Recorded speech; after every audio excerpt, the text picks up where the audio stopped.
guys, happy Easter. So today I wanted to do a little video and show you how we're doing our tomato plants this year and some of our onions. So if you look down here, we bought these galvanized water troughs from Home Depot. We bought them a couple months ago, and what we did was we had cut down a tree.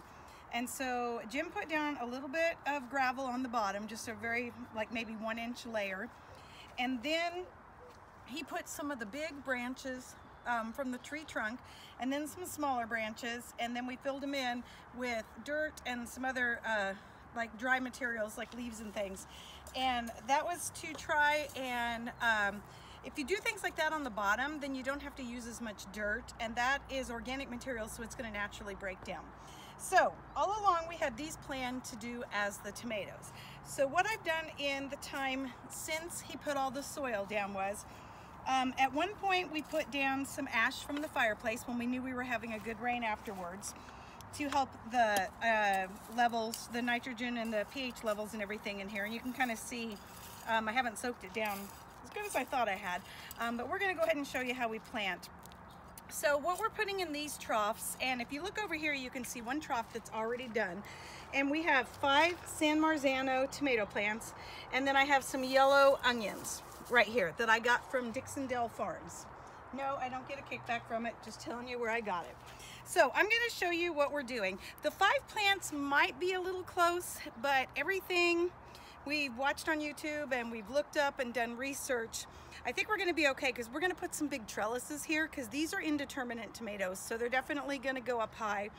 And we actually got some free trellises that I'll show you in a future video because they're hard to explain. So anyway, I'm just going to show you how we're going to do the tomatoes. So when you start digging your hole, you're going to want to do it pretty deep, because tomatoes are one of those plants that actually like to be buried very deep.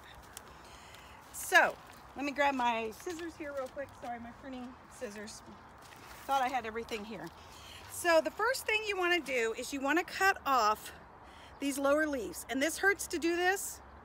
I cringed when I saw somebody doing this. But all these, I don't know how close you can get, but all these little teeny tiny fine hairs that you can see on the tomato stem, those will actually turn into roots. So you want to bury the tomato plant really, really deep. So you cut off those bottom layers and you get ready for that. Now what I'm going to do, we have this nifty little pH meter that we got off of Amazon. It's not very expensive at all. And I discovered that our pH levels are still a little bit low. So I'm going to put a little bit of lime in the hole, and we're going to put a little bit of blood meal, and we're going to put a little bone meal. And then this next part there's a lot of controversy over, and that's eggshells. I've seen people where they crack a whole egg and put the whole egg in there. I've seen just doing the eggshells, and I've seen some people that say that you don't really need them. But tomatoes, and this happened to our tomatoes last year when I hadn't done my research, if there's not enough calcium for the tomato plant, you can get end rot. So I've just been saving our tomato shells and washing them up, and I'm just going to put some of that down in the hole.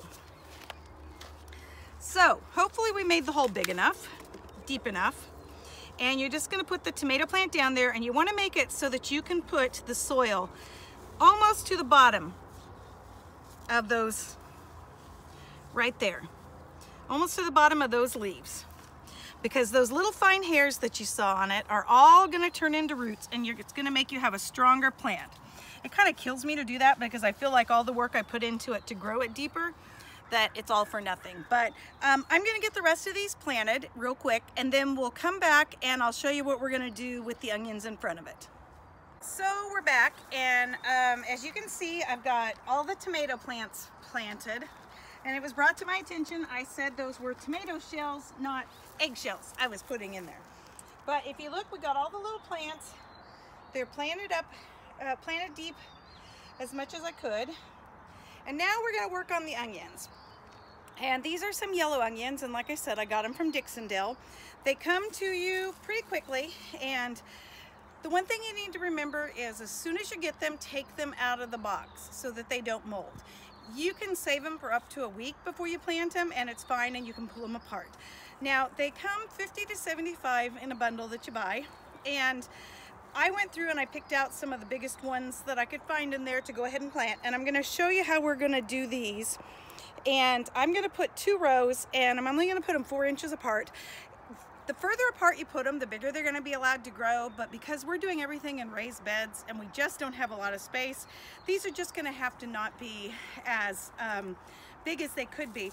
And then the other thing you can do is, because there are quite a few little tiny ones that come with it, and I didn't bring any of those out with me to show you, you can plant those like in a container or something, and you can put them in a bunch, and then you can use them like green onions. So they just won't grow as much. Like I said, the less space they have, the less they're gonna grow. So what I'm gonna do is do this in rows, and I just go through and make 2 little rows. The onions should not be buried any deeper than 1 inch at most.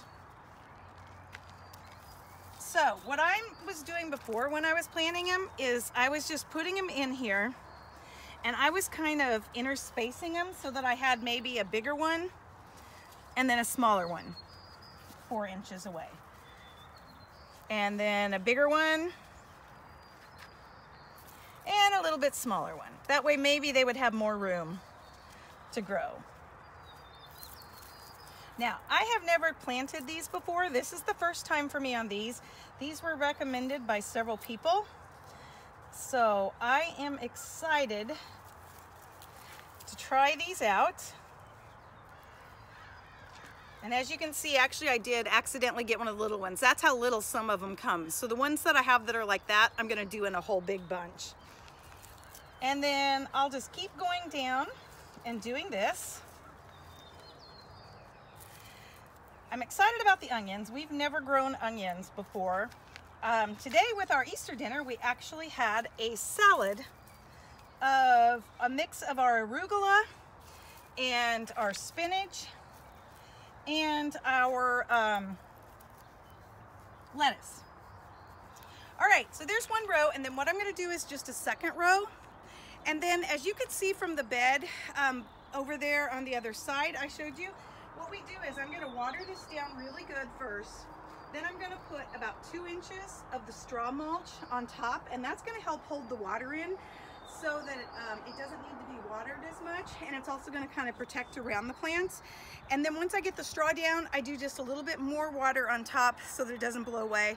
Unless the Santa Ana winds are blowing, we don't have wind, at least not wind like I knew it in Kansas. Here in California, so you don't have to worry too much. But anyway, so this means that finally after 2 months after buying these troughs, we've actually got them planted as of tonight. So stay tuned, because after this, the next video we're going to do, I'm going to talk to you about our potatoes. Have a great and happy Easter. Bye.